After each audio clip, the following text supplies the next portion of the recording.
Sur le tarmac de l'aéroport de Bogota, une famille perdue. Cette famille n'est pas n'importe laquelle. C'est celle de Pablo Escobar, le parrain colombien de la cocaïne, le criminel le plus recherché au monde. Ils espéraient se réfugier à Francfort, mais l'Allemagne les a refoulés. La famille Escobar, c'est d'abord le fils du parrain, Juan Pablo. Dans ses bras, sa petite sœur, Manuela. Et derrière, Maria Victoria, la femme de Pablo Escobar. Ils sont fatigués, ne savent plus où aller, mais surtout, ils ont peur. Pablo Escobar est en cavale, et il n'est plus l'homme tout-puissant qui a terrorisé la Colombie pendant des années.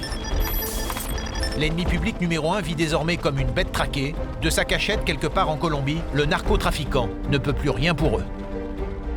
Escobar avait un talon d'Achille, c'était sa famille, sa fille, son fils, c'était toute sa vie. Ce talon d'Achille, la police colombienne compte bien l'utiliser. Sitôt arrivés, la femme et les enfants Escobar sont placés sous haute surveillance dans cet hôtel. Ils sont devenus des appâts. Il n'y a plus qu'à attendre que le parrain commette une erreur et tombe enfin dans le piège de la police.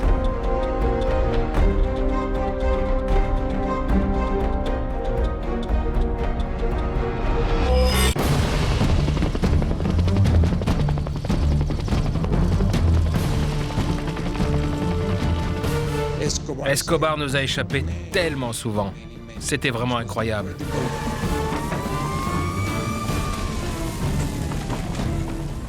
Escobar jetait des bombes dans les écoles, dans les supermarchés. Il jetait des bombes partout. Il avait réussi à infiltrer les familles de tous les policiers de Medellín. Il savait où vivaient leur mère, leur père, combien de frères ils avaient.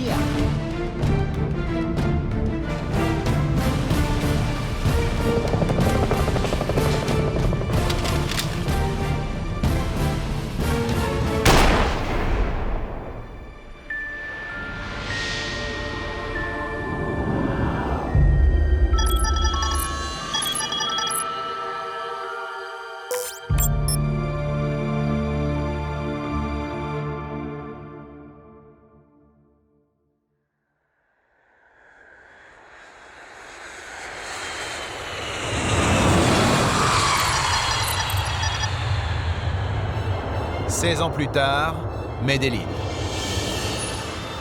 La ville sulfureuse, au cœur de la cordillère des Andes, à 50 minutes de vol de Bogota, la capitale. Medellín, c'est la deuxième ville du pays, l'une des plus actives et des plus riches, le grenier de la Colombie. Mais elle reste aussi la plus violente, partout sur les murs, des avis de recherche.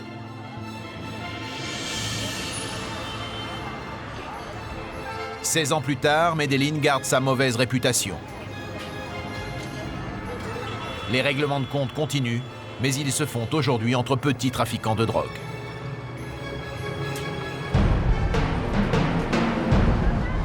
Rien à voir avec l'époque d'Escobar. Medellín à l'époque, waouh, c'était fou, vous savez. On mangeait des balles au petit déjeuner, des balles au déjeuner, et pour le dîner, on se prenait des bombes.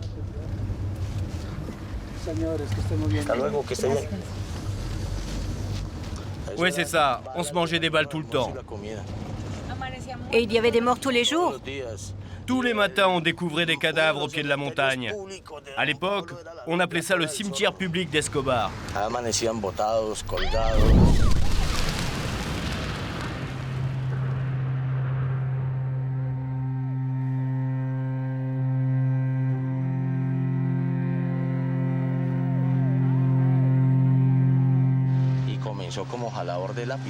Escobar a commencé sa carrière en volant des pierres tombales. Après, il a volé des voitures. Et ensuite, il s'est attaqué au trafic de drogue avec un petit parrain local. Et vous savez, ici, les mauvaises langues disent qu'il a tué de ses propres mains ce parrain pour prendre le pouvoir et le garder.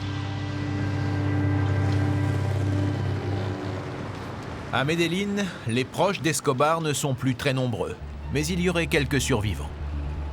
C'est la première piste que nous décidons de remonter. Selon les informations recueillies, un lieutenant de Pablo Escobar serait toujours en vie. Quelques images de lui à l'époque existent. Nous les avons retrouvées. Il s'agit de cet homme, John Jairo Velasquez, alias Popeye. À l'époque, sur les avis de recherche, la photo de Popeye figure en bonne place sous celle d'Escobar. Il était accusé de plusieurs meurtres. Selon nos sources, l'homme est en prison depuis plusieurs années. Notre enquête nous apprend que Popeye est passé par les quartiers les plus sûrs de la vieille prison de la Modelo à Bogota. Une prison où la violence était quasi quotidienne, où les prisonniers eux-mêmes faisaient souvent la loi. Depuis, l'ancien bras droit d'Escobar a été secrètement transféré en lieu sûr. Pendant plusieurs jours, Popeye est introuvable, personne ne sait où il se trouve. Mais finalement, notre ténacité va être récompensée.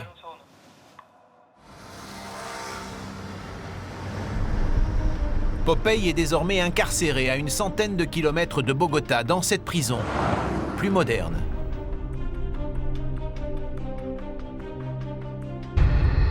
En fait, une centrale de haute sécurité où sont enfermés bloc par bloc assassins de droit commun, trafiquants de drogue, tueurs à gages. Ici, jamais aucune caméra ne pénètre. Trop dangereux. Devant notre insistance, une autorisation exceptionnelle nous a été accordée. Un entretien en tête-à-tête avec celui qui était à l'époque le lieutenant le plus fidèle. Il est le mieux placé aujourd'hui pour raconter ce qu'a été au quotidien la cavale de Pablo Escobar. À l'époque, à Medellín, il y avait plus de 1500 hommes à nos trousses. Des Israéliens, des Anglais, des Américains, les services secrets colombiens, la CIA, la DEA, la section de recherche. Et j'en oublie sûrement. Tout le monde nous pourchassait. Popeye ne contestait jamais un ordre de son patron.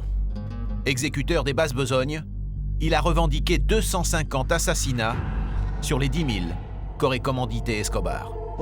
Un jour, j'avais une femme très importante à aller tuer à Carthagène. On l'a exécutée à l'hôtel Intercontinental. Mais sortir de l'hôtel a été très difficile. Les flics avaient envoyé un hélicoptère. Ils m'ont tiré dessus et m'ont atteint ici, à l'artère. Je suis rentré chez moi et là, j'ai reçu la visite de Pablo Escobar en personne. J'ai alors compris que j'avais un patron, mais aussi un ami. Le cartel de Medellín, c'était une armée d'agneaux avec à sa tête un lion. Moi, j'étais un agneau. Le patron, c'était le lion.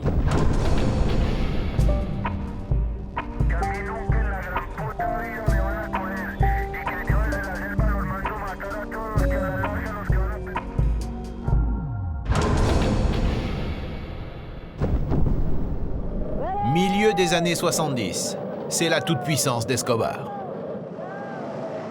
À la tête d'une horde de cousins et d'amis, il règne sur le trafic de drogue. À leur côté, une armée de tueurs. On les appelle ici les sicarios. 300 hommes dévoués corps et âme. Le fameux cartel de Medellín, ce sont eux. La spécialité de ce cartel, le commerce de cocaïne.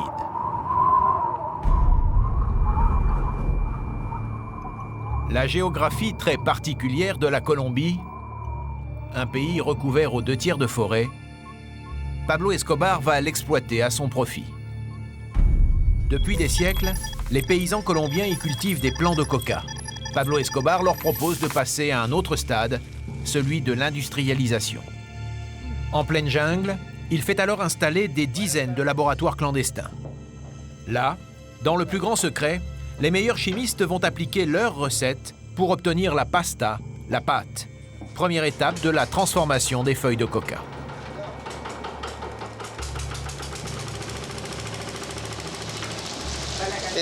Là, il y a du kérosène mélangé à de l'eau. Et on ajoute 20 centilitres d'acide.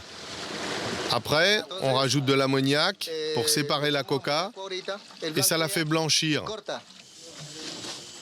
Sinon, on peut filtrer avec ce torchon.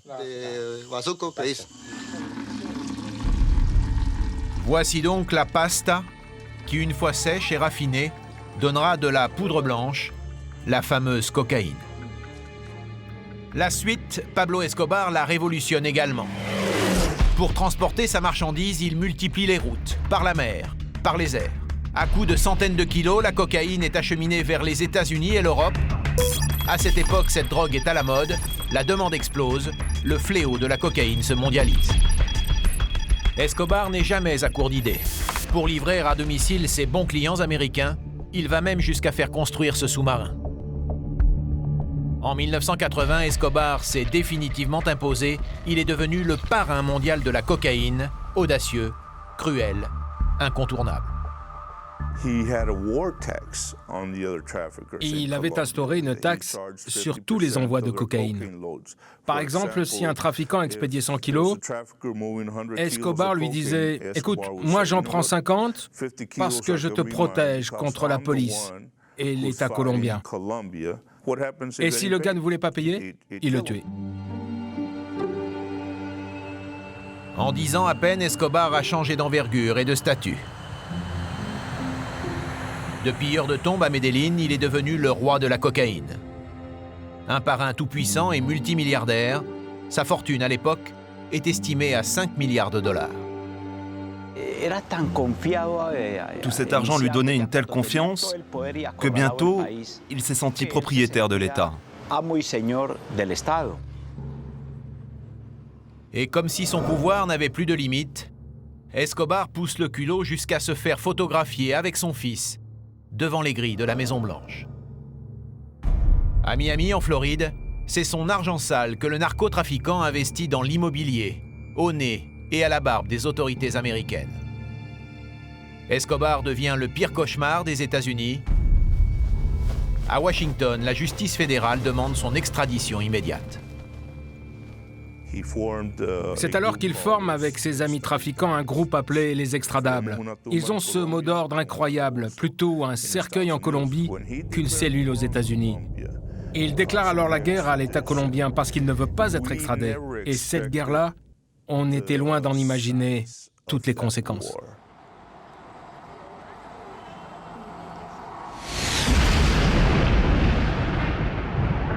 La vraie nature d'Escobar se révèle alors, celle d'un psychopathe. Il fait massacrer tous ceux qui ont promis de l'extrader. Magistrats, journalistes, politiciens, policiers et anonymes. Pour la Colombie, ces années-là sont terribles. On estime à 10 000 le nombre de ses victimes, directes ou indirectes. Parfois, on allait sur place et on voyait des corps déchiquetés, des enfants morts, des bébés, tout simplement parce que leurs parents étaient là, au mauvais endroit, au mauvais moment.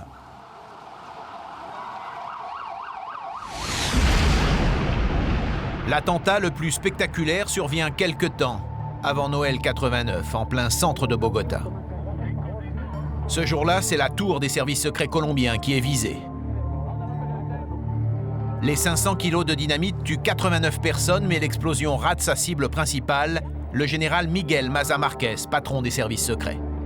Depuis que Pablo Escobar a déclaré la guerre à l'État colombien, cet homme s'est lancé à ses trousses. Il a juré d'avoir la peau du narcotrafiquant. Ma secrétaire a été écrasée sous les décombres. Tous mes gardes du corps tués. En dessous, il y a eu 10 étages pulvérisés. Il y avait des morts partout, des gens mutilés, sans tête. Et moi, il m'a fallu beaucoup de temps pour sortir de ce cauchemar.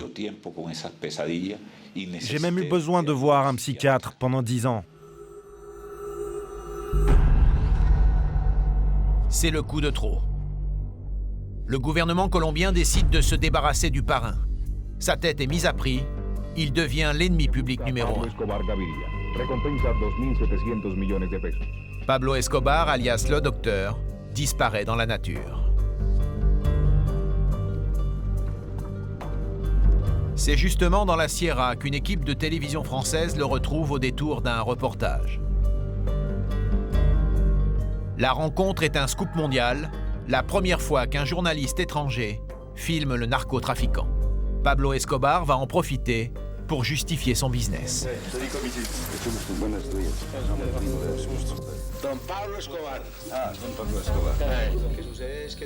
Il faut être réaliste. Nous sommes en train de vivre la civilisation de la cocaïne. La cocaïne est en train d'envahir le monde. Pourquoi est-elle en train de l'envahir? Parce qu'elle est une drogue moins forte, moins nuisible que d'autres. Le problème des drogués est un problème de manque d'éducation et de discipline. C'est pareil avec l'alcool. Il n'y a aucune différence entre un homme couché sur le trottoir parce qu'il est ivre et un drogué. Et un peu plus tard, le parrain démonte les arguments américains contre le commerce de la cocaïne. Actuellement, c'est la cocaïne qui est dangereuse. C'est elle le mal, parce qu'elle échappe au contrôle des Américains, parce que ce sont les Colombiens qui la produisent. C'est ça le problème fondamental. Cette année-là, le cartel de Medellín exporte 300 kilos de cocaïne par jour aux États-Unis. Pour les Américains, il est plus que temps d'en finir. Une fois encore, l'extradition du parrain est réclamée. Recherché dans son pays, traqué par la justice américaine, Escobar est coincé.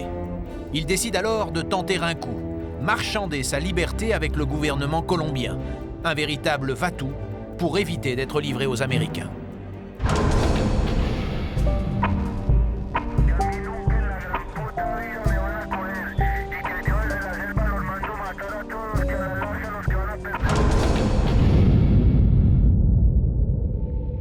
Juin 1991, une étrange caravane monte sur les hauteurs de Medellín, au lieu dit la cathédrale. Dans les voitures, le parrain flanqué de ses tueurs. Escobar accepte de se rendre à la justice, mais dans une prison qu'il se fait construire à partir de plans qu'il fait dessiner.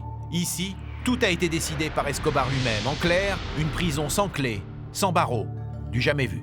À la radio, Escobar commente alors sa reddition. Une reddition pour le bien du peuple colombien, affirme-t-il.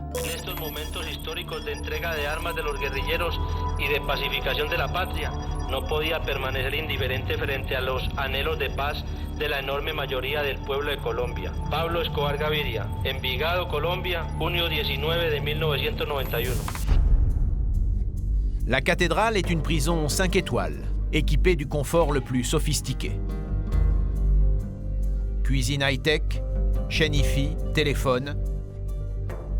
Un luxe incroyable pour l'époque. À l'extérieur, une lunette astronomique. Le télescope permet au parrain de surveiller les allées et venues de la police et aussi sa famille restée en bas, dans la vallée de Medellín. Dans la journée, Pablo et ses amis ne s'ennuient pas. Ils continuent de gérer les exportations de cocaïne. La prison de la cathédrale, c'était le QG de la délinquance. Le centre du trafic de drogue, et le gouvernement le savait pertinemment. La nuit, la cathédrale se transforme en véritable lupanar. Le patron avait toutes les femmes qu'il voulait.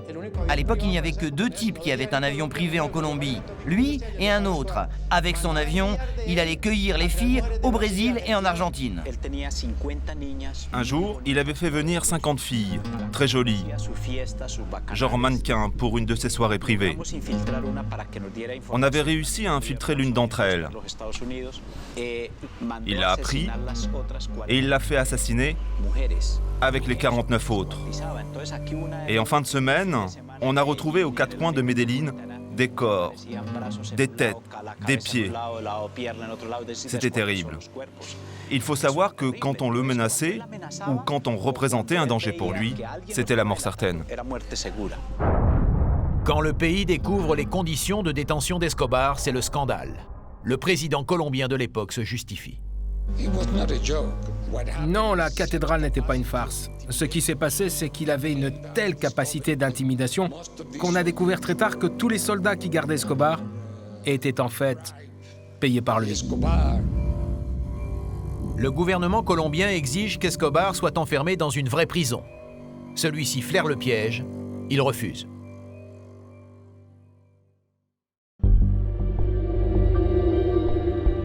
La nuit suivante, Escobar s'évade avec son ami Popeye et une douzaine d'hommes. Pablo et moi, on s'est échappés par le grillage. Il n'y avait pas de policiers, pas de soldats, personne. On est parti vers 11h du soir. À cette heure-là, le brouillard est très épais. Puis on a rejoint la ferme d'un ami du patron à 5 h du matin. Pour notre sécurité, on a empêché ses enfants d'aller à l'école et puis on a attendu. L'alerte générale est donnée. Après un an derrière les murs, Pablo Escobar vient à nouveau de retrouver la clandestinité. Pour les policiers, il faut faire vite. Le parrain est ici partout chez lui. Chaque heure perdue peut lui donner le temps de disparaître totalement. Rien n'est laissé au hasard. Chaque maison des faubourgs de Medellín est systématiquement fouillée. À commencer, bien sûr, par celle de ses lieutenants.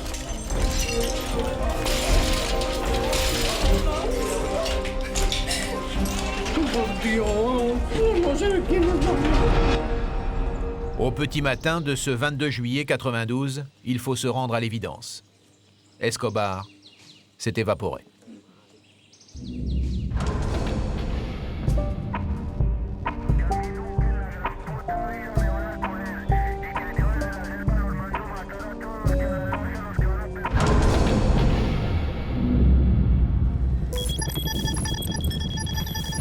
Le gouvernement de Bogota est exaspéré. 24 heures à peine après l'évasion, il crée le bloqué de Busqueda, une section de recherche spécialement affectée à la traque d'Escobar. Elle est logée en plein centre de Medellín. Une unité d'élite, 1000 policiers et soldats surentraînés, triés sur le volet. L'état-major s'assure qu'ils n'ont pas de famille dans la ville, qu'ils ont tous un compte à régler avec Escobar pour un cousin, un frère ou un père assassiné.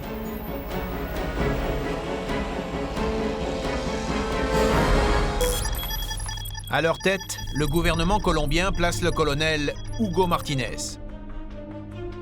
À l'époque, l'homme est plutôt discret. Les photos de lui sont extrêmement rares. À ses côtés, pour l'épauler, un professionnel du renseignement, un maître espion, le major Hugo Aguilar. Pour les journalistes, interdiction de le filmer. À elle seule, cette image est un document. Aguilar, Martinez, dès leur nomination, Escobar les a placés sur sa liste des hommes à abattre. 16 ans après, nous avons retrouvé les deux hommes. Aguilar, tout d'abord. Il a accepté de nous rencontrer et de prendre tous les risques. Aujourd'hui encore, il reste menacé, surtout à Medellín.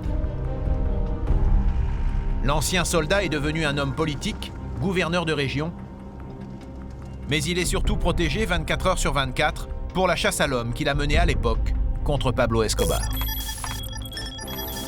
Martinez, lui, n'a jamais quitté l'armée. Il est devenu général. Mais les années consacrées à pourchasser le plus grand criminel de Colombie l'ont marqué à jamais. Pour nous, il a finalement accepté de briser son devoir de réserve.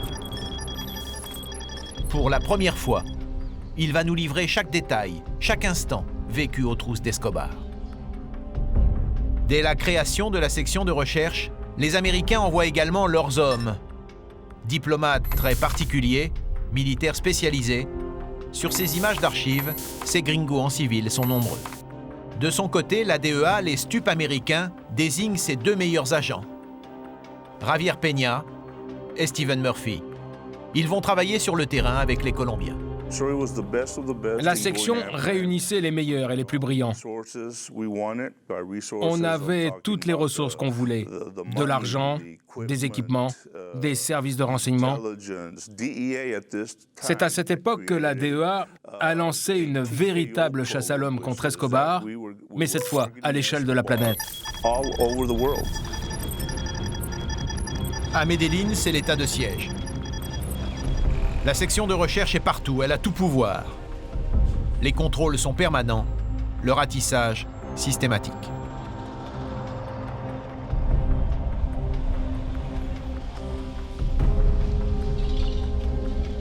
Les premières semaines, dans le filet des policiers, peu de choses. Armes, téléphones, dynamite, du classique à Medellín. Classique aussi l'arrestation de second couteau. En vérité, ce qu'espèrent les policiers, c'est trouver l'indic, l'informateur, qui les fera remonter jusqu'à Escobar. Se busca a Pablo Escobar Gaviria. Recompensa 2.700 millones de pesos.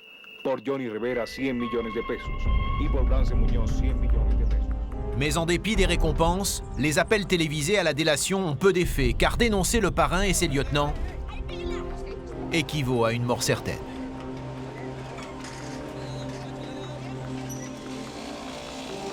Résultat, les mois passent et Escobar demeure introuvable.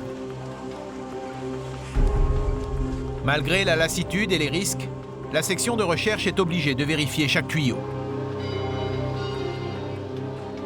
Et souvent, les informateurs les ramènent à Envigado, le quartier d'enfance d'Escobar. Il faut se souvenir que les gens le protégeaient. Pour beaucoup, c'était Robin des Bois. Il avait aidé les pauvres, il avait construit des églises, distribué beaucoup d'argent. En fait, ces gens l'idolâtraient, et donc ils le cachaient.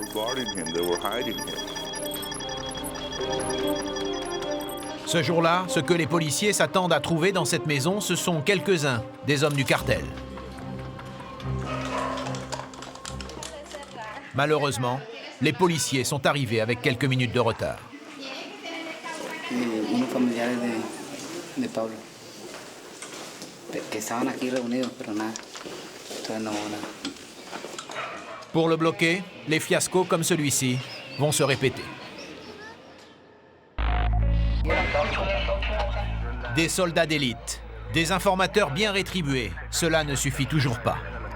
Pour attraper Escobar, il faut envisager autre chose. La priorité est désormais donnée aux télécommunications. Les Américains envoient un avion radar AWACS et font tourner en permanence un bimoteur détecteur de fréquences vocales.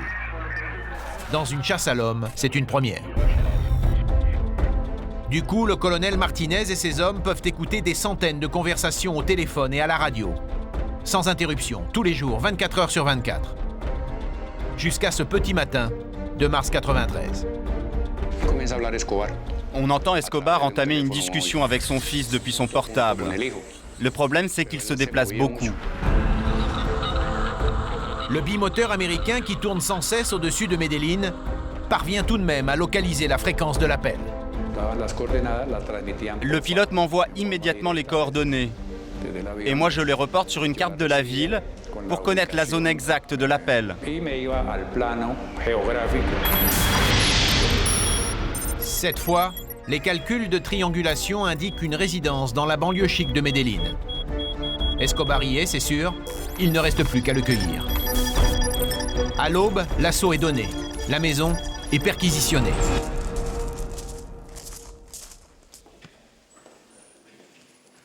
Mais à l'intérieur, les policiers ne trouvent que quelques employés mal réveillés. Colmillo de elefante. ¿De quién es esa casa? De Don Adrián Moreno. Adrián Moreno. Moreno, un nom souvent utilisé par Escobar. ¿Cómo? ¿En qué está en qué negocio? ¿Ah? ¿En qué negocio está? No, yo lo que le diga es mentira, yo no. Mesa tan linda esa.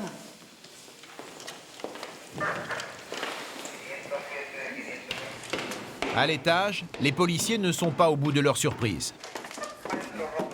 Tout y est extravagant, comme dans toutes les résidences où vit le parrain de Medellín. Colección de zapatos,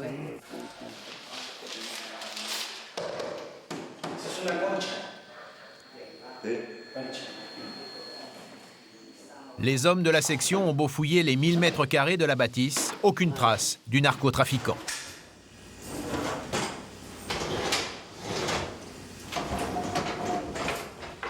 Le lit est défait, encore chaud. Une fois de plus, Escobar a été prévenu à temps.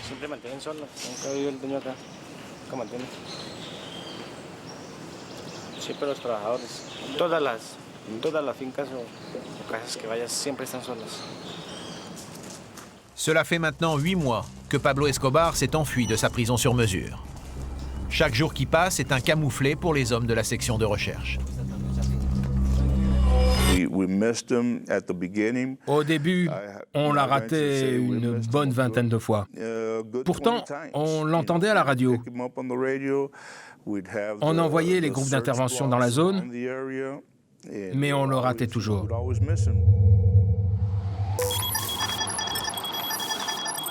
Au fil du temps, Pablo Escobar devient de plus en plus populaire. Sa cavale et surtout sa baraka en font un véritable héros. Dans les rues des quartiers pauvres, ils sont nombreux désormais à vouloir le protéger. Si Pablo venait ici, il n'aurait même pas besoin de me demander l'hospitalité. Il est ici, chez lui, quand il veut. Et s'il vient chez nous, nous l'accueillerons à bras ouverts. Il est toujours le bienvenu. Des protections, Escobar en trouve aussi auprès de ses complices du cartel, auprès des autres parrains sur qui il peut compter. 16 ans après, la grande majorité d'entre eux a disparu. Restent aujourd'hui quelques membres de la famille Escobar, les seuls désormais à détenir les secrets de la cavale du parrain.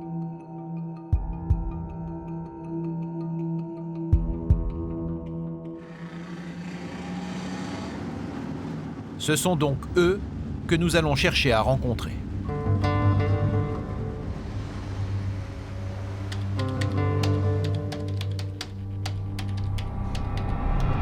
Selon nos informations, le fils, Juan Pablo, et la veuve de Pablo Escobar, Maria Victoria, ont quitté la Colombie. Ils se sont réfugiés en Argentine. Seul son frère Roberto et sa sœur cadette, Alba Marina, vivent encore à Medellín.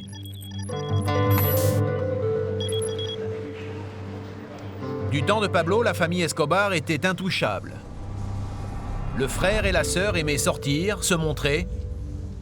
Aujourd'hui, c'est plutôt profil bas et existence discrète. Grâce à la complicité d'un correspondant local, nous obtenons l'adresse de la sœur Escobar. C'est bien ici qu'habite Madame Escobar? Oui. Elle est là? Non, désolé, elle vient juste de sortir. Bon, bah on va lui laisser un mot alors.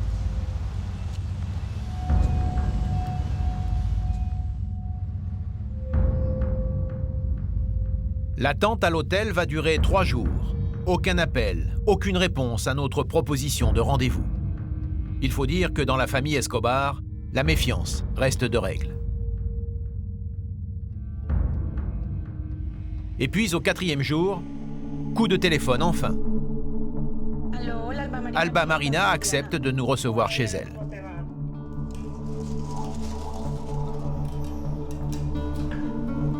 On le sait maintenant. Alba Marina a été la complice d'Escobar pendant la traque, la persécution, comme elle dit. Elle connaît donc tous ses secrets et voue toujours à son frère une profonde admiration. Ah, ça, c'est ma photo préférée de Pablo. À l'époque où il faisait de la politique. Il a l'air si heureux. Personne ne sait que j'ai gardé tous ces souvenirs. Tout ça, ce sont les objets de Pablo que j'ai récupérés dans les différentes cachettes. Là, ce sont les tennis qu'il utilisait.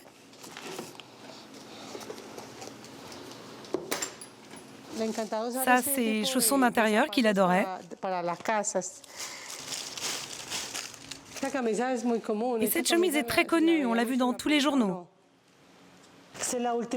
Et voilà le dernier agenda de Pablo, où sont inscrits tous ses rendez-vous et une carte aussi. C'est la carte d'une cachette où j'allais le retrouver.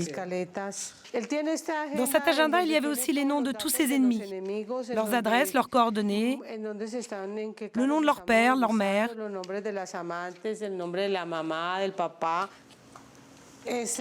Et voilà le postiche avec lequel il se déguisait.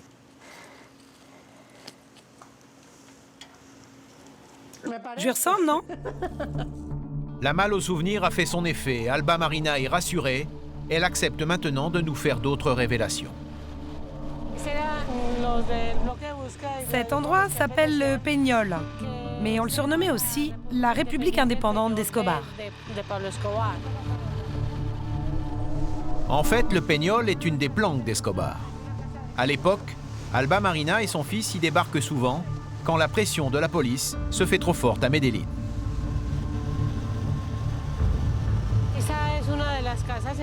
Vous voyez ces maisons? C'est là que Pablo venait se cacher. Selon les circonstances, il y passait 3, 4 jours, parfois même une semaine. La sœur apporte à son frère en cavale des vivres, des lettres et des informations dans le plus grand secret. Malgré le risque, elle est souvent accompagnée de son fils Francisco. Tout ça, c'était à nous. On possédait toutes les fermes autour du lac. Pablo les avait données à des amis sûrs ou à des parents. Et cette maison où nous sommes appartenait en fait à un de ses cousins. Même entouré de sa famille et de ses proches, le parrain reste sur le qui-vive. Je me souviens très bien qu'on avait 25 ou 30 maisons éparpillées dans tout Medellín. On ne restait jamais au même endroit. Je me rappelle surtout qu'on devait bouger toutes les semaines, tous les mois. C'est là que j'ai appris à déménager en 6 ou 7 heures.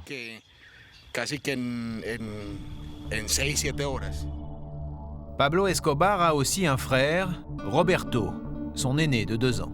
Les images de cet homme à l'époque ne sont pas nombreuses. Il faut dire que Roberto Escobar est un homme clé du cartel de Medellín. Sa spécialité, la comptabilité. Dans ses mémoires, Roberto Escobar avoue même avoir été l'un des 15 financiers de l'empire de la cocaïne. Il va jouer bien sûr un rôle essentiel dans la cavale de son frère. Avant de nous quitter, Alba Marina nous a glissé un conseil. Pour joindre Roberto, son frère, il faut appeler un contact aux États-Unis. Bonjour, nous voudrions interviewer Roberto Escobar. Ah, pour faire une interview de Don Roberto, pour parler de la vie de Pablo? Il faut en discuter, je veux dire, verser une compensation. Je ne sais pas exactement de quel montant. Nous convenons de fixer les conditions de l'interview avec l'intéressé lui-même. La femme accepte finalement de nous donner son numéro. Don Roberto? Oui. Bonjour. Qui est à l'appareil? Je suis journaliste française. Comment allez-vous? Oui, ça va bien et vous? Don Roberto, est-ce qu'on peut vous voir à votre bureau ou ailleurs? Oui, bien sûr. Vous pouvez nous indiquer où on peut se rencontrer? Venez à la station-service de Las Palmas, j'envoie quelqu'un. Merci beaucoup, Don Roberto. Au revoir.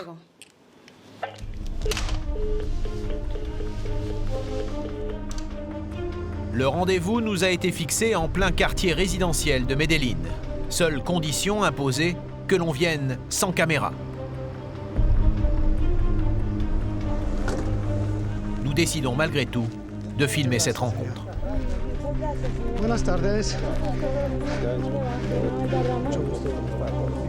Dans sa jeunesse, Roberto Escobar a été cycliste professionnel avant de changer de route et de suivre son frère. Aujourd'hui encore, sur les murs, s'étalent en noir et blanc les souvenirs de cette époque. Ces années dans le cartel et dans le trafic de cocaïne, Don Roberto ne souhaite plus y revenir, sauf pour les producteurs d'Hollywood, à qui il a promis l'exclusivité de son témoignage. L'histoire de la cavale de Pablo, moi je la connais bien. Je suis même un des mieux placés pour la raconter, vous savez. J'ai vécu aux côtés de Pablo depuis 1983. On était les meilleurs amis du monde, des frères inséparables. On a tout fait ensemble, on a voyagé ensemble, on est allés partout. Même pendant la grande traque, vous savez.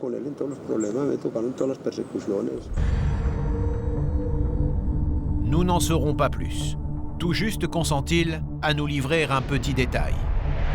Pendant la cavale de Pablo, jamais il n'est resté sans nouvelles. Dans sa cellule, Roberto a trafiqué un téléphone qu'il avait caché dans la télévision. Et c'est comme ça qu'il a continué à communiquer avec son frère. Les gens qui venaient me voir à la prison ne voyaient qu'un simple téléviseur. Mais moi, je pouvais parler tous les jours avec mon frère, parce que j'y avais installé un téléphone.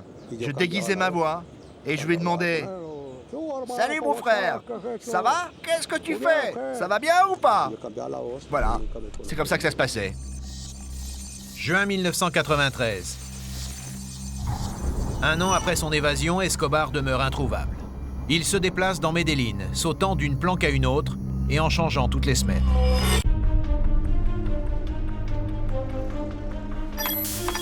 C'est une de ses tantes, Luzmila, qui lui fait les courses et la cuisine. À chaque rendez-vous qu'il lui fixe, elle découvre un nouveau quartier. Voilà, c'est ici. Là, au 3e étage. Dans la journée, il se tenait sur le balcon avec une serviette sur la tête. Il regardait les gens passer dans la rue. Je lui disais « Alors Pablo, tu prends le soleil ?» Et on rigolait tous les deux. Dans sa fuite, Escobar profite aussi d'un rempart d'amis et de maîtresses, toujours prêtes à le cacher.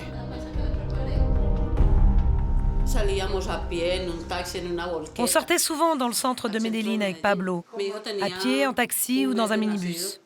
Je venais d'avoir mon bébé et il le tenait comme ça pour cacher son visage. Un jour, on est allé chez un marchand de glace. Il y avait un monde fou, on faisait la queue. Un gamin a poussé plusieurs personnes pour resquiller. Les gens dans la queue lui ont dit « Hé, toi, tu es le propriétaire du magasin ou tu te prends pour Pablo Escobar ?» Derrière, Pablo regardait la scène avec un sourire entendu. Au même moment, jour et nuit, des milliers d'hommes sont à ses trousses. La section de recherche, les services secrets colombiens, la CIA, la DEA. Pablo Escobar s'en moque, il continue de les narguer jusqu'en plein centre-ville. Pablo avait une habitude. Il installait des barrages avec une centaine de tueurs sur l'avenue Las Palmas. En fait, il attendait à la sortie des clubs les policiers des services secrets. Je vais d'ailleurs vous raconter une anecdote à ce sujet. Un soir, un policier arrive à un barrage en voiture. Il se présente comme étant le major Riano. Escobar le reconnaît et lui dit « C'est toi qui as tué Diego Mapas, un de mes potes. » Alors, immédiatement, il tue le major et sa petite amie. C'est la réponse d'Escobar aux récompenses offertes pour sa capture. Il offre $2000 pour chaque policier assassiné. 1600 vont ainsi tomber sous les balles de ses tueurs. Dans les rues de Medellín, c'est l'hécatombe. La caserne de la section de recherche devient le théâtre d'enterrement quotidien.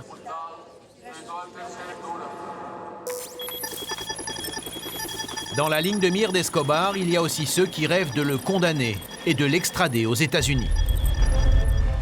Pour la seule année 92, 70 magistrats sont tombés pour avoir été trop curieux. Cette juge, qui part en opération avec les soldats de la section, sait qu'elle peut mourir à tout instant. Les journaux colombiens n'ont pas le droit de dire son nom, ni de montrer son visage. Le raid héliporté l'emmène dans une planque d'Escobar, en pleine cordillère. Un indique vient informer que le capot s'y trouvait le matin même. L'agent de la DEA, Steve Murphy, fait aussi partie du voyage. Normal, pour la capture de l'ennemi public numéro 1, les Américains veulent être sur place.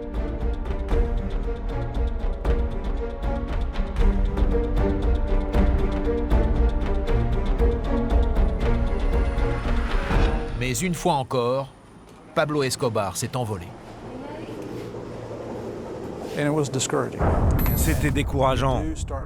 On commençait à se dire, ce type, on ne l'attrapera jamais.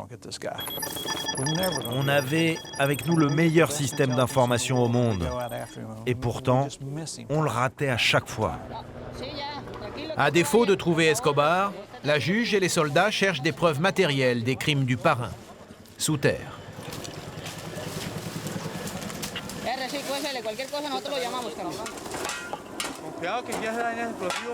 Esperar porque faltarte. Un poco no de cosas. Cosas comunes. Y que matan a la gente y la han enterrado.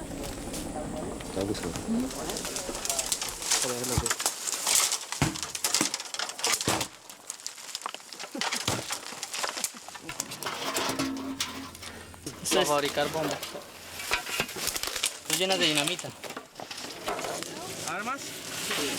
L'abri est truffé d'armes automatiques, des pièces à conviction supplémentaires. Pablo Escobar, lui, court toujours.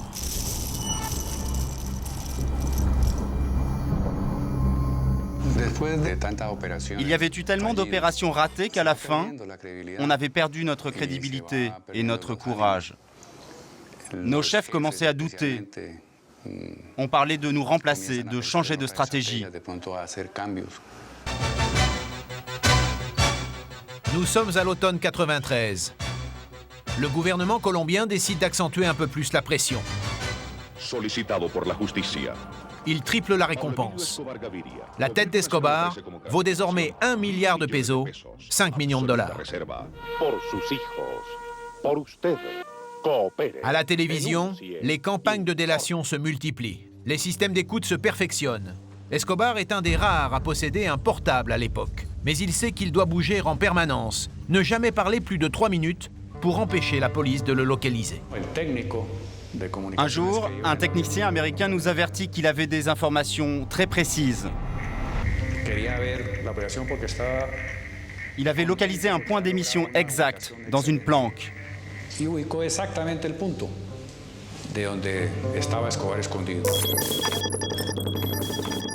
C'était un terrain très difficile parce que montagneux. Nous, on avait préparé une opération héliportée dans le plus grand secret. Pourtant, quelques minutes après, on entend à la radio quelqu'un dire à Escobar « Monsieur, ils vous ont localisé, ils arrivent !» À notre arrivée, il était parti.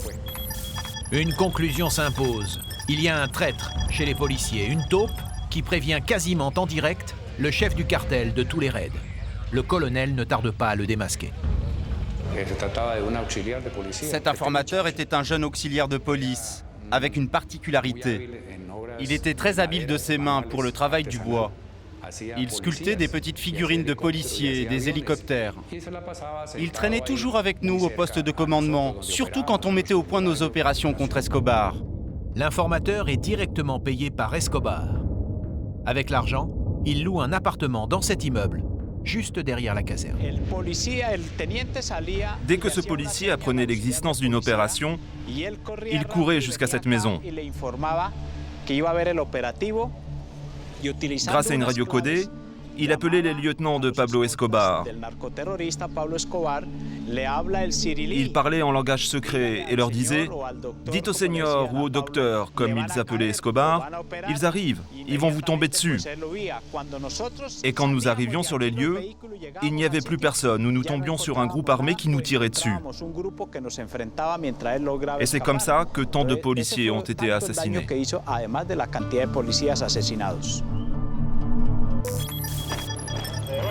Le traître est éliminé. La chasse à l'homme peut repartir de plus belle. El sujeto denominado El Chopo y alguno de estos sicarios se está ocultando en esta zona. Chopo était essentiel. C'était l'artificier, celui qui fabriquait et posait les bombes pour Escobar.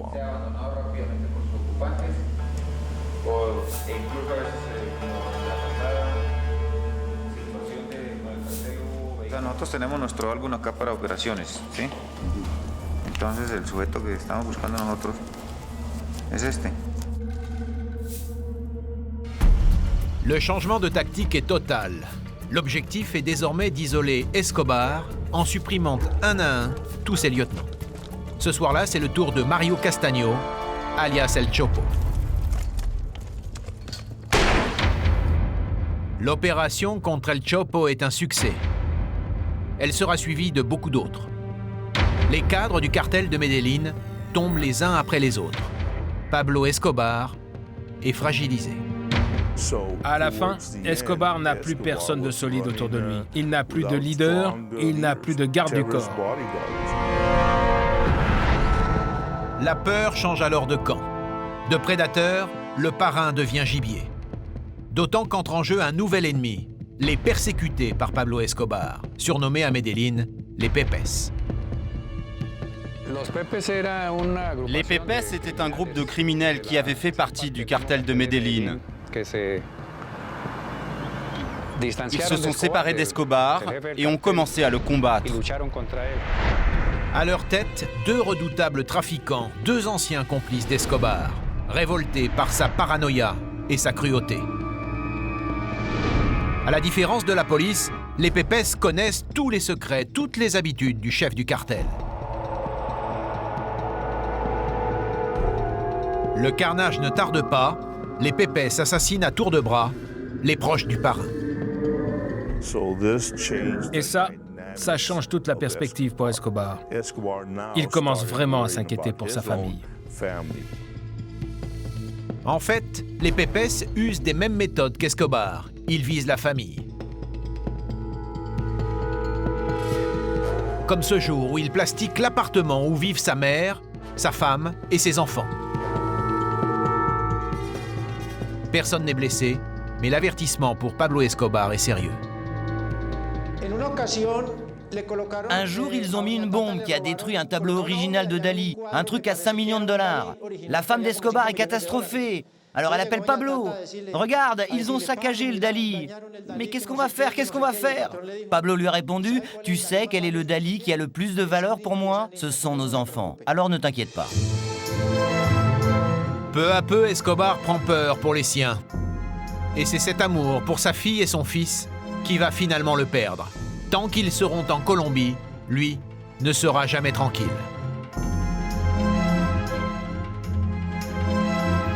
Alors il décide de les envoyer en Europe, plus précisément en Allemagne. Le 27 novembre 1993, Maria Victoria, Juan Pablo et la petite Manuela embarquent pour Francfort sous protection de la police et sous l'œil des caméras. Escobar les croit sortis d'affaires. Il ne le sait pas encore, mais son compte à rebours vient de commencer. Sa femme et ses enfants partent pour un pays sûr, mais aucun pays ne veut les accepter. L'avion fait des va-et-vient et se repose en Colombie. Personne ne voulait plus entendre parler de Pablo Escobar. À la suite de pressions diplomatiques, le gouvernement allemand finit par les refouler. Le 29 novembre, la famille Escobar est de retour en Colombie sous la protection du gouvernement, sans imaginer une seule seconde qu'ils sont tombés dans un piège tendu par les Américains et les autorités colombiennes. J'étais sûr qu'une fois refoulé d'Allemagne et de retour en Colombie, la famille exercerait une pression terrible sur Escobar. Dès l'atterrissage, la famille Escobar est transférée dans une résidence de Bogota tenue par la police. Ils sont en fait prisonniers. Les journalistes se précipitent. Ces enfants sont exposés aux yeux du monde entier comme des bêtes curieuses. Pour Escobar, l'épreuve est terrible.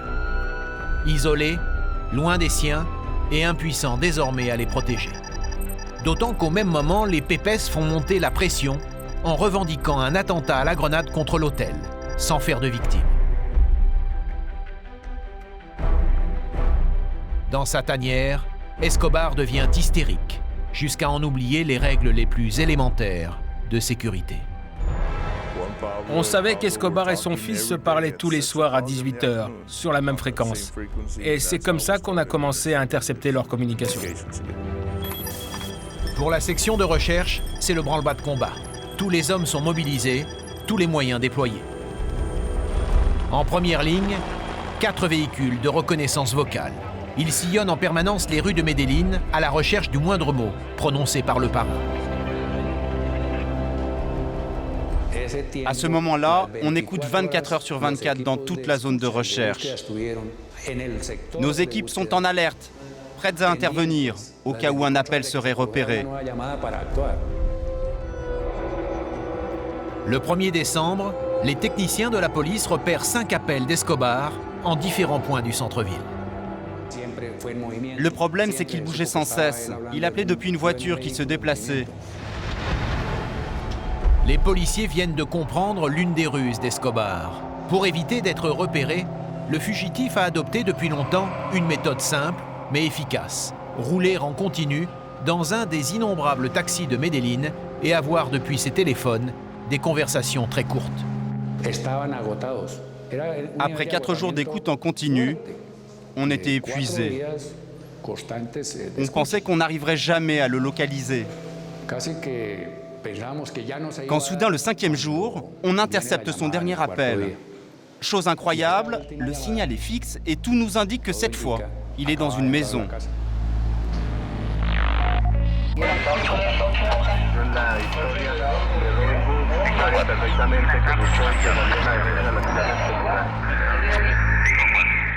Le premier policier parvenu sur place confirme l'information. il rend compte immédiatement à son supérieur.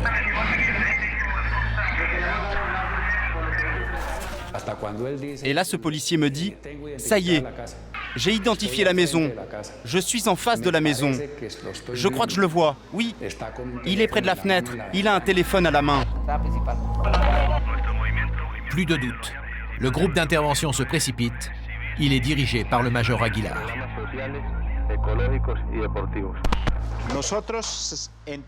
Nous sommes entrés dans la maison avec beaucoup de précautions. La première chose qu'on aperçoit, c'est le taxi dans lequel il avait l'habitude de se déplacer.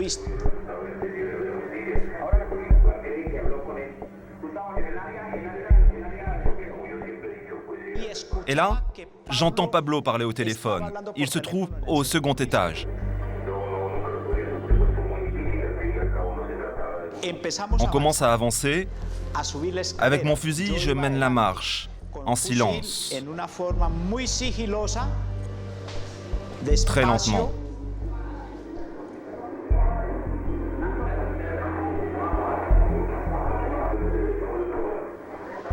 Et là, je le vois. Il est juste en face de moi. Mais comme je n'ai pas une bonne visibilité, je ne peux pas tirer. J'avance alors un peu, il se retourne et me voit. Il dit « Qu'est-ce qui se passe ?» Puis il lâche son téléphone, sort son revolver et me tire dessus. Je monte en courant. J'ai mon pistolet à la main. Je tire et le touche dans le dos. Le policier qui est derrière moi prend son fusil et tire à son tour. Il l'atteint ici, en pleine tempe. La balle entre ici et ressort par là. Et soudain, il se jette par la fenêtre. Je saute aussi. C'était rude parce que la fenêtre, à l'époque, était beaucoup plus haute. J'avance, je lui retire son pistolet, je prends la radio, j'appelle mes chefs et je crie « Vive la Colombie ! Pablo Escobar est mort !»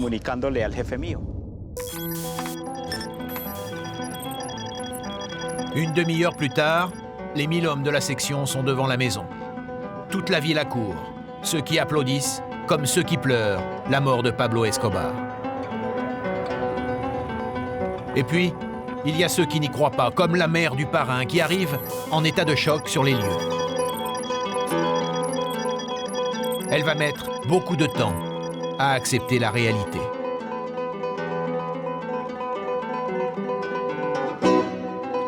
Main sur le visage, l'agent américain Steve Murphy se faufile dans la foule des militaires. Il ne voulait pas rater le trophée après plusieurs années de chasse impitoyable. Tout le monde était ravi, mais très fatigué. Vous ne pouvez pas imaginer la pression que nous avions sur les épaules, surtout si on pense que la police colombienne aurait pu rater son coup encore une fois. À 13h30, ce 2 décembre 1993, la plus grande chasse à l'homme de tous les temps vient de se terminer.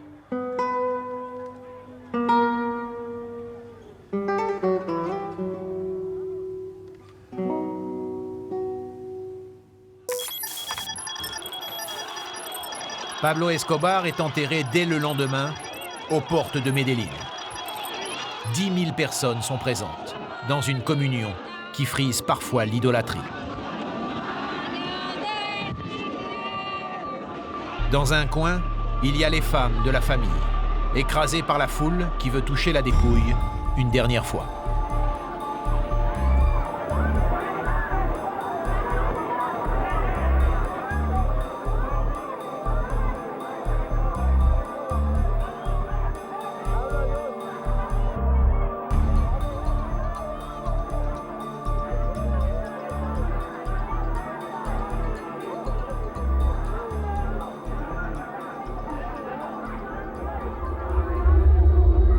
Ce jour-là, une page de l'histoire de la Colombie se tourne, mais sur la longue cavale d'Escobar, sur ses secrets, beaucoup reste à écrire.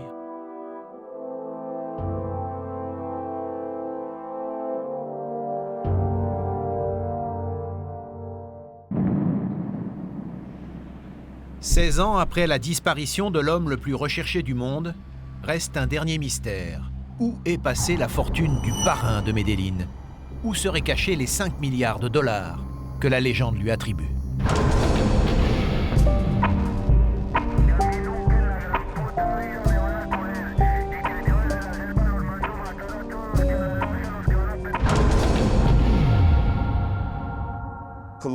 Les trafiquants colombiens avaient l'habitude d'enterrer leur argent. Escobar l'avait fait, c'est sûr. Je pense qu'il en reste nécessairement quelque part, ne serait-ce que parce qu'Escobar faisait toujours tuer les gens qui enfouissaient les sacs de dollars. L'argent a pourri parce qu'il était enfoui dans des caves ou dans des containers sous l'eau. Pablo n'enterrait pas l'argent, c'est sûr. Il n'enterrait jamais l'argent. Toute la fortune de Pablo Escobar était en œuvres d'art, en or et en diamants. Il n'y avait pas de liquide. L'argent, c'est en partie l'État, en partie les ennemis qui l'ont pris. Une autre partie se trouve peut-être aux États-Unis, en Europe, ou peut-être ici.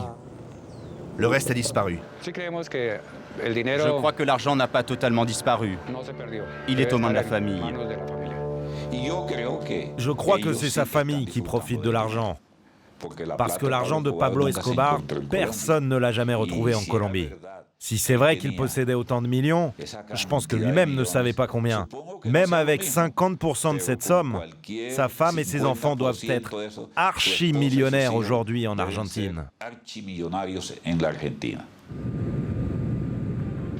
Ces affirmations du général Maza, nous avons voulu les vérifier.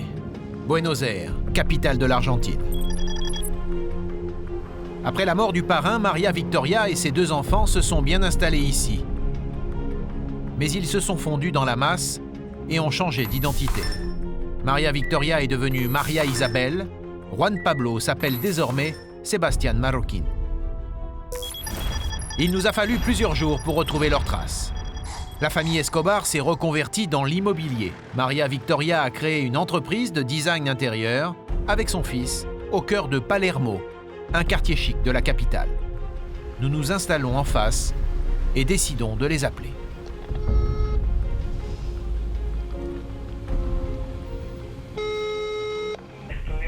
Studio, bonjour.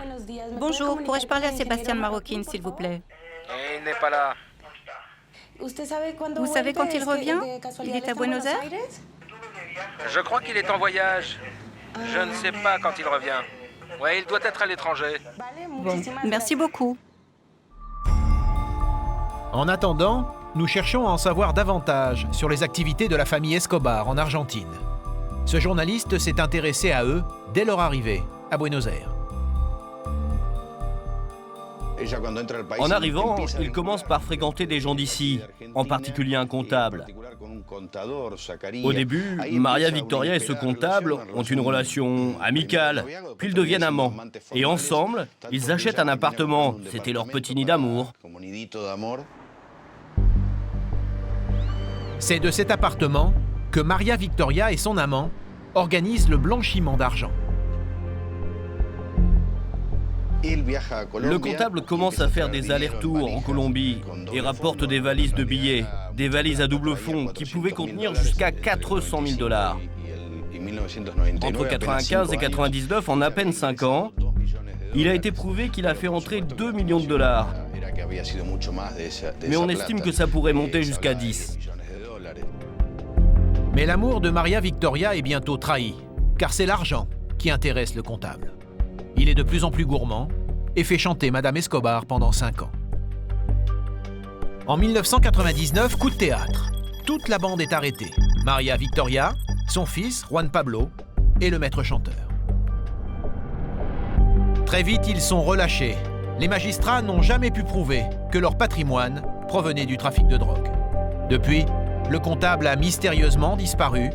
Maria Victoria, elle, n'a plus jamais été vue en public.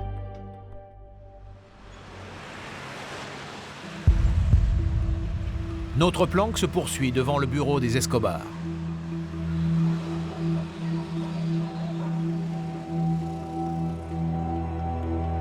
Les jours passent et se ressemblent.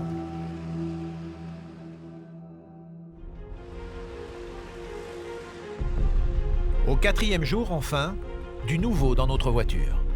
Juan Pablo vient de nous alerter, il est de retour à Buenos Aires. Il nous propose un rendez-vous.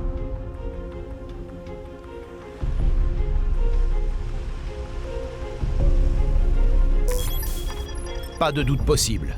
De profil, c'est le portrait de son père. Le fils du parrain a maintenant 32 ans. Il a fait table rase du passé. C'est aujourd'hui un designer reconnu en Argentine, marié et bientôt père de famille. Pour ce rendez-vous avec le fils du parrain colombien, nous décidons de nous équiper d'une caméra discrète.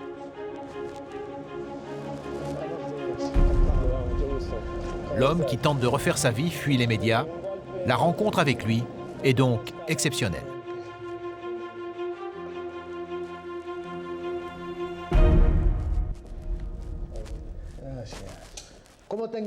Comment dois-je vous appeler?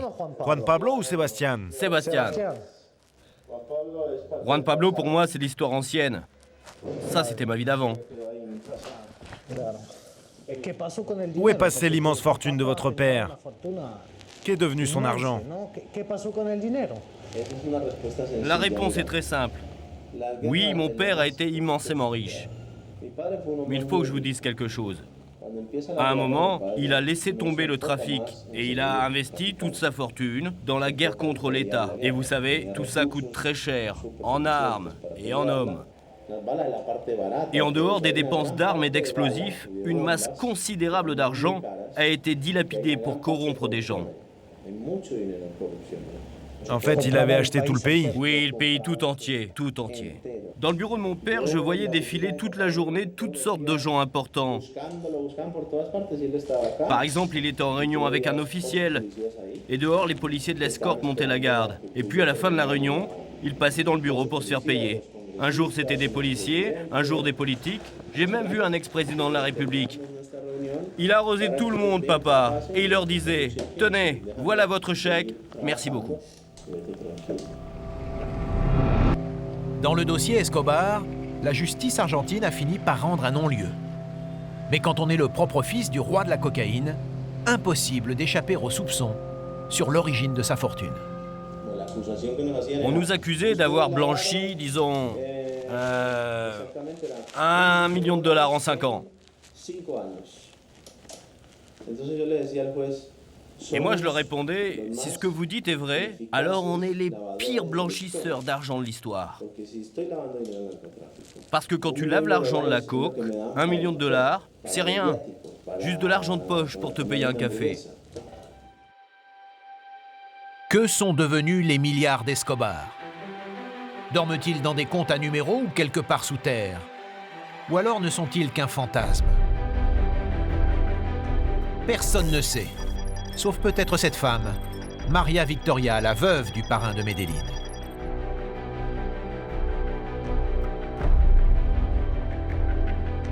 Elle a refusé de nous rencontrer. Nous n'avons d'elle que ces images volées dans une rue de Buenos Aires. Elle détient une part de la vérité.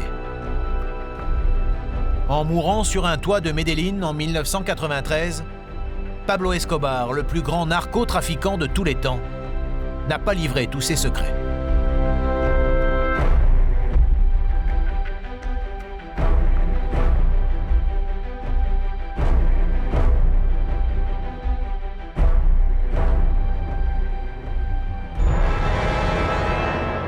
Medellín, 3 millions d'habitants, deuxième ville de Colombie, capitale mondiale du trafic de drogue. Depuis le 22 juillet dernier, c'est la guerre à Medellín. D'un côté, l'élite de la police colombienne, aidée par des militaires et des spécialistes américains. De l'autre, 5000 hommes de main de Pablo Escobar. Une guerre qui en 92 a fait 6624 morts. Message pour les personnes qui le connaissent. Si vous nous aidez à le capturer, le gouvernement vous garantit discrétion absolue sur votre identité, protection pour votre famille, nouvelle vie à l'étranger, amnistie sur vos problèmes judiciaires, récompense 5 000 millions de pesos pour Pablo Escobar. 6 millions de dollars, plus de 3 milliards de centimes. Nulle part, jamais, une telle prime n'avait été engagée sur la tête d'un homme. Toutes les heures, cette annonce passe à la télé depuis le 22 juillet, depuis que Escobar a quitté la prison d'Itagüí. Étonnante prison, propriétaire du terrain Escobar, l'homme qui avait choisi les gardiens Escobar, des conditions qu'il avait négociées avant de se rendre en janvier 91. Il y a vécu 18 mois avec ses lieutenants, ses gardes du corps, avec 11 lignes de téléphone, 3 émetteurs radio, des fax. Pendant 1 an et demi d'ici, il a dirigé le trafic mondial de la cocaïne, dirigé son armée, ordonné des assassinats.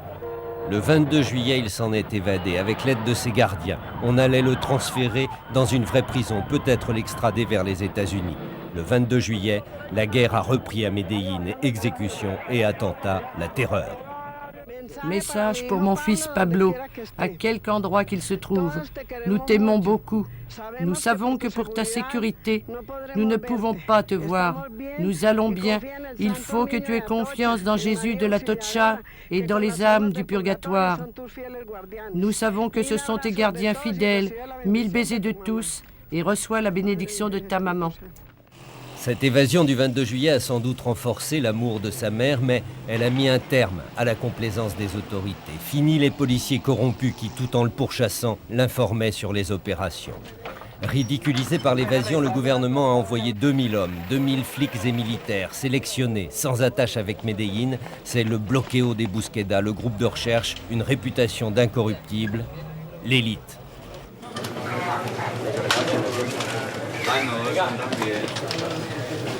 Depuis, tous les jours à Medellín, on découvre des armes. Comme dans la voiture de cet homme au blouson bleu. Un bel arsenal. Au téléphone à droite, l'un de ses gardes du corps qui appelle ses avocats. Pendant ce temps, pas loin de là, on arrête d'autres hommes. Ceux-ci n'ont pas d'avocats, ce sont des sicarios, des tueurs, recherchés de longue date.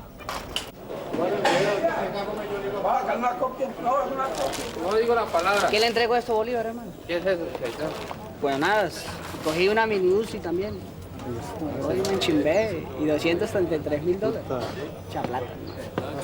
Asustado. ¿De quién es eso? No estuvo buena la vaina. Buena. À Medellín, les hommes de loi sont très serviables. Une demi-heure à peine et les avocats sont là avec tous les papiers des armes. L'homme et ses gardes du corps sont en règle. Les papiers des fusils à pompe, le sauf-conduit de la mitraillette, celui du 38, celui de l'autre mitraillette, le sauf-conduit du 7,65 et celui du 357. Des papiers en règle, on s'en procurait il y a peu de temps encore pour 2500 francs.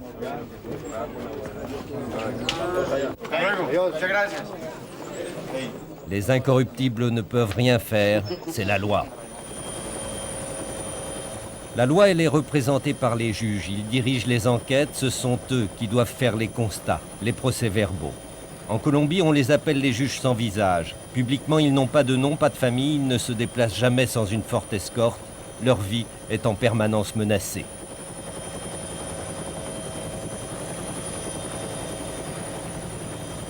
Autour de Medellín, la forêt des Andes, le sanctuaire de Pablo Escobar. Des milliers de kilomètres carrés d'arbres que la police tente de passer au peigne fin. De temps en temps, elle dérange des gens. C'est l'accrochage avec des narcos, des trafiquants de drogue.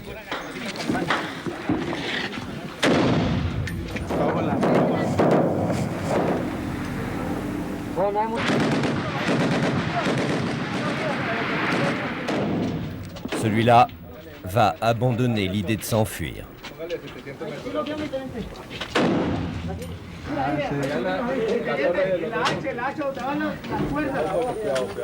Mais plus que sur le hasard, c'est sur le renseignement que la police compte pour aboutir dans sa traque, pour mettre la main sur Pablo Escobar.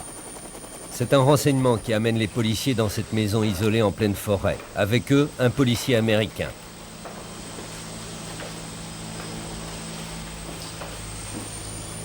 D'après l'informateur, Pablo Escobar y était la veille. Sí, estamos sin novedad. Tranquilo que vamos bien. No, sí, ya. Tranquilo que esto va bien. Por favor, esté tranquilo que nosotros estamos bien. Estamos desenterrando. Vamos, Báquero, vamos, nosotros. La petite juge, rassurée, peut y aller. Muy amable, te caes.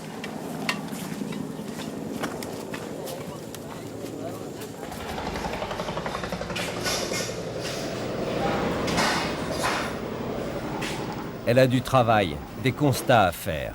L'informateur a parlé de caches d'armes. Il faut les trouver. Trouver des preuves contre Pablo. Des preuves irréfutables.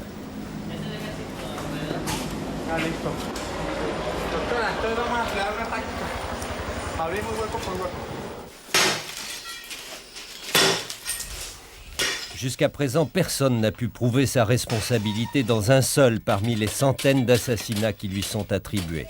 La seule chose que la loi permet de lui reprocher, c'est le trafic de drogue. En Colombie, cela donne au plus 4 ans de prison. Je vérifie ce que l'on trouve et j'en fais l'inventaire. Il manque beaucoup de choses, plein de choses, des fosses communes.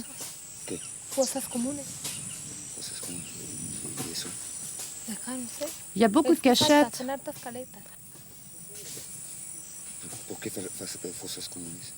Il a exécuté des gens et il en a enterré par ici. Pablo personnellement.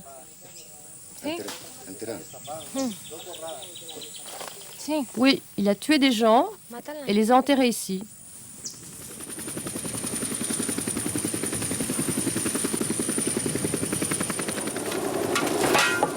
Cuidado que ya se daña el explosivo. Cuidado que está goteado.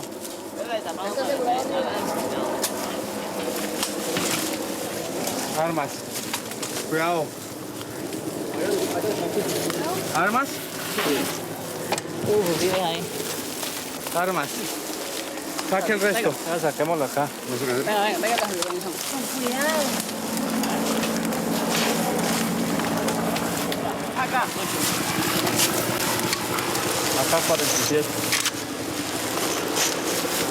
Munición. 2 riatas, mi mayor. Espere, la regamos encima de un costado. Sí, ahorita organizamos. Que no va a estar un fusil cargado.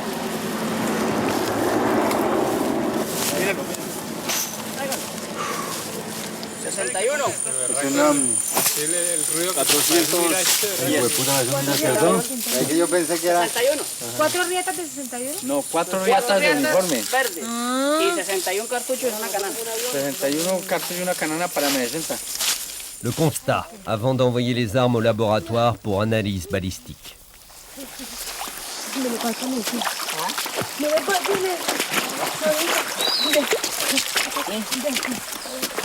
Gracias.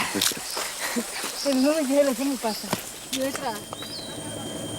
À 5 minutes d'hélicoptère, l'Hacienda Napoles, 3000 hectares au bord du Rio Magdalena, c'était la résidence de Pablo Escobar, celle qu'il préférait.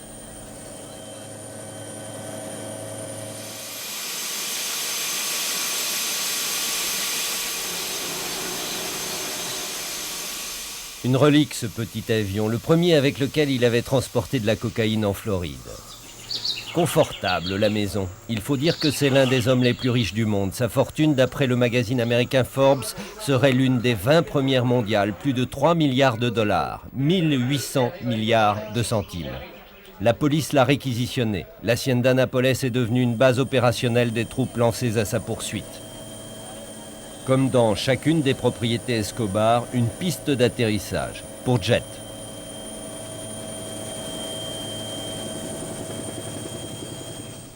À l'autre bout du fil, le procureur de la République. Il donne ordre à la petite juge de rentrer à Bogota. Elle est menacée de mort après sa perquisition. Il faut dire que, de tous les juges qui ont travaillé sur le dossier Escobar, les seuls qui soient encore en vie sont ceux qui l'avaient acheté. Cette main mutilée, celle d'une autre juge qui enquêtait fin janvier sur les complicités dont il a bénéficié pour s'évader.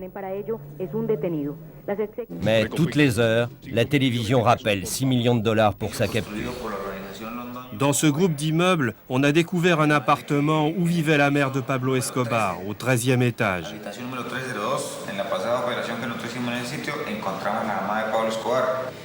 Notre informateur n'a pas pu nous amener personnellement à l'objectif.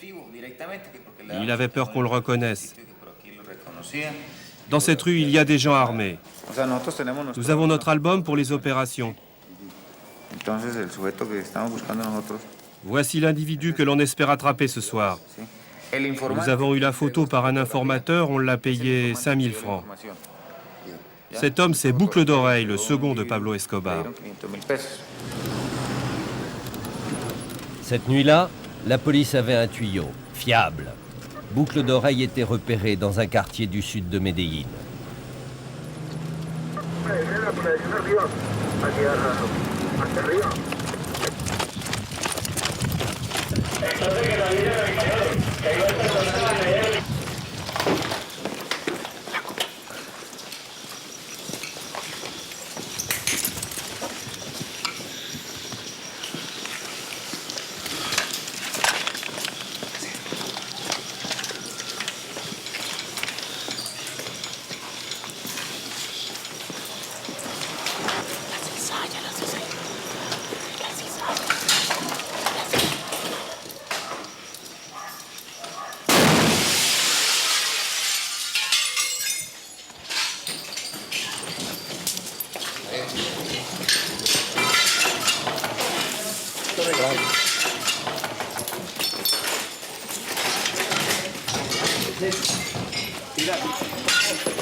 Trop tard.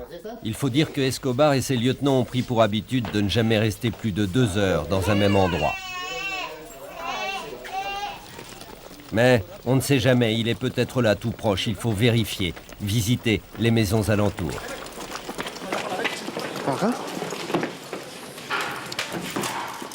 Ahora que un allanamiento. Ahora que la policía, un allanamiento. Rápido, rápido.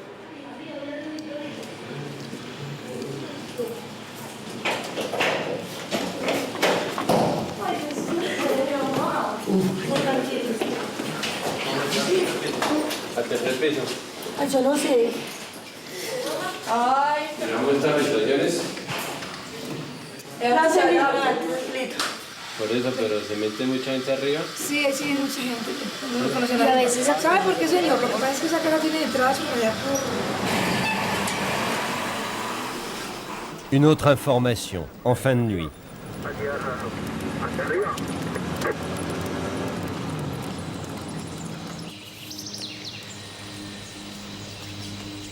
Et au petit matin, dans un quartier chic,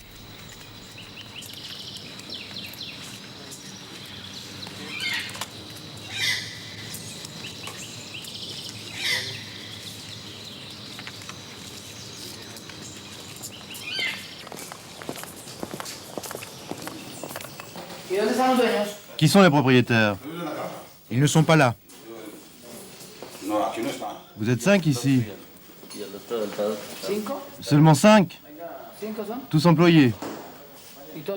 Qui habite ici? Personne. Regarde-moi toutes les chaussures de ce fils de... Tu as vu ce fils de... vêtements de marque?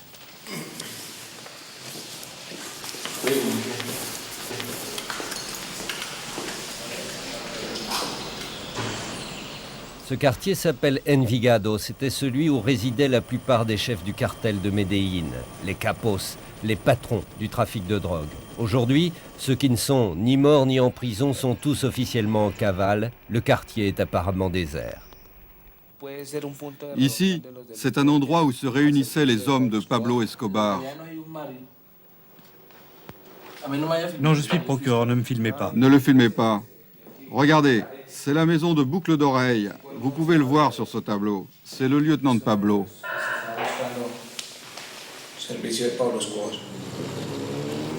Insaisissable Pablo, insaisissable ses lieutenants au milieu de ces 3 millions d'habitants. Depuis la reprise de la guerre, leur stratégie c'est la guérilla urbaine, la terreur, pour tenter de contraindre le gouvernement à négocier avec eux. Le 25 février, une voiture piégée explose devant les télécoms. Encore des blessés, encore des morts. Pour la presse, c'est signé Pablo Escobar. Une presse qui l'accusait il y a 4 ans de tous les maux, de le salir.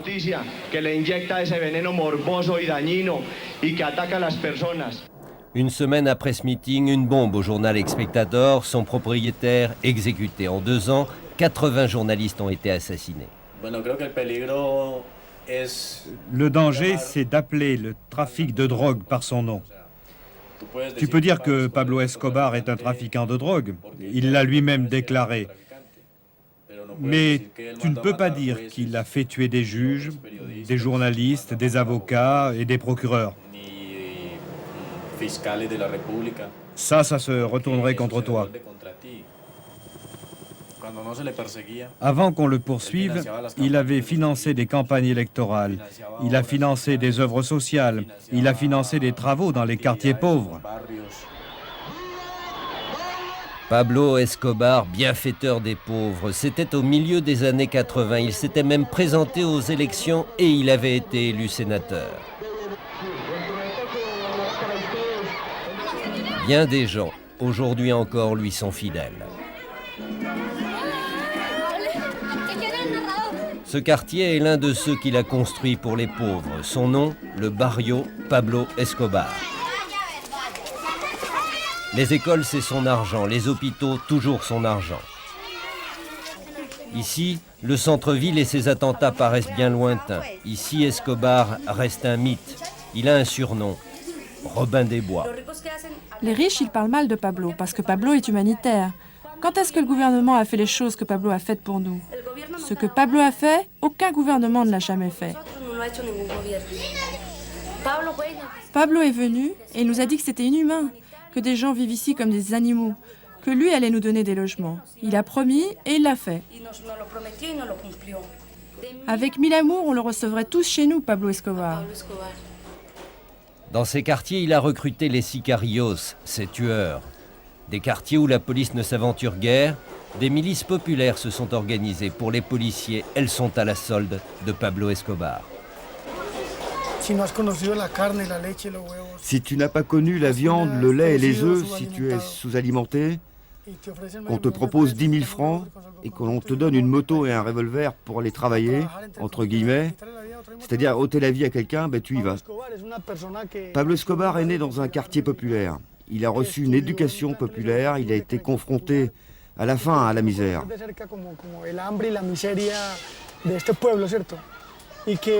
Si pendant sa vie il est devenu l'un des hommes les plus puissants du monde, l'un des plus riches, sa richesse ne l'a pas rendu égoïste.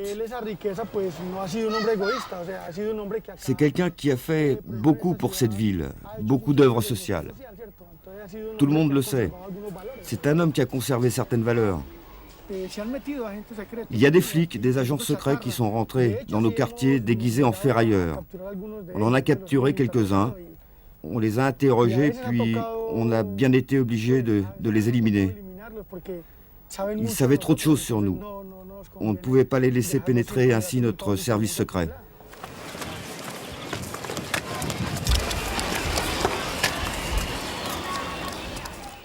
L'an dernier, 300 policiers ont été assassinés dans toute la Colombie, une centaine pour la seule ville de Medellín. Déjà il y a 2 ans, à Bogota, la capitale, 800 kilos de dynamite contre les locaux de la police, 150 morts, une campagne d'attentats qui avait poussé les autorités à négocier avec lui. Il s'était rendu, mais à ses conditions. Aujourd'hui, toutes les heures, la télé rappelle 6 millions de dollars pour sa tête. Escobar a riposté. Ce général est le patron, le grand chef de la police de Medellín. Pour sa tête à lui, Pablo a lui aussi engagé une prime, 3 millions de dollars.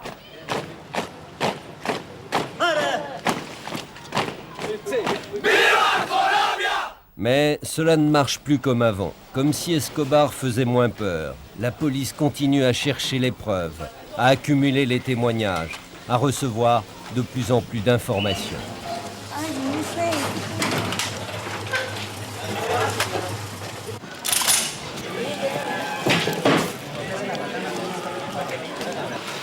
Il y avait des complices de Pablo ici. Ils étaient là il y a peu de temps, en réunion.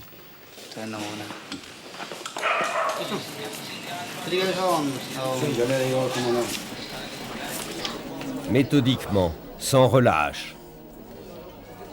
On contrôle, on recueille des renseignements. Un travail de fourmi.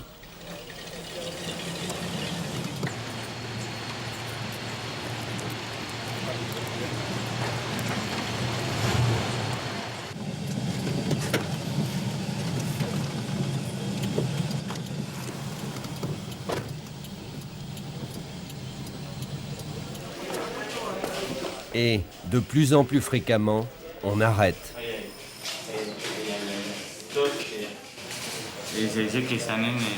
Ce sont des types qui travaillent pour le cartel. Vous voyez, ils avaient un système de mise à feu pour piéger une voiture.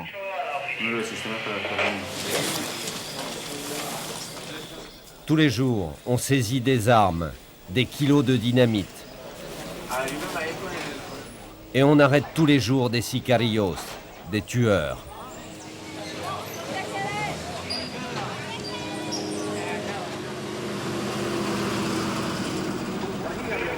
Des truands qui ne se laissent pas toujours prendre en gardant les mains dans les poches. Il était 11 h du matin lorsque la police a voulu contrôler 2 voitures. Poursuite, carambolage, fusillade. Les 4 sicarios ont été abattus. Il faut dire qu'ils transportaient 160 pains de dynamite, 80 kilos. Il n'y a pas que des hommes de main qui tombent, de grosses pointures aussi. 3 février, interpellation des frères Londono White, les 2 hommes en cravate, pas de main sale. Eux, ce sont des financiers, ils blanchissent l'argent. Immédiatement transférés à Bogota, puis remis en liberté quelques jours après. Ont-ils parlé? Le cartel ne se pose pas de questions. Le 25 février, l'un des 2, Arturo, est exécuté en pleine rue. Du coup, la peur s'est installée chez les gros bonnets. Oui, monsieur, je vais avouer le délit de trafic de drogue. Parce que je suis en danger de mort. Juan David Rossi du clan Tomates, les Tomates, a fait le choix de la prison. La sécurité derrière les barreaux avant peut-être une nouvelle identité, un nouveau visage, s'il décide de parler. La prison, d'autres l'ont choisi de plus important que lui. Les 2 frères Ochoa, filmés par un membre de leur famille au moment de leur reddition. Il y a quelques mois, 6 derniers capos étaient encore en liberté. 1 a été abattu, 4 se sont rendus. Il n'en reste qu'un, Pablo Escobar, Robin des Bois, celui qui aimerait que son nom devienne une légende pour les gosses pauvres d'Amérique latine, comme Pancho Villa, le libérateur.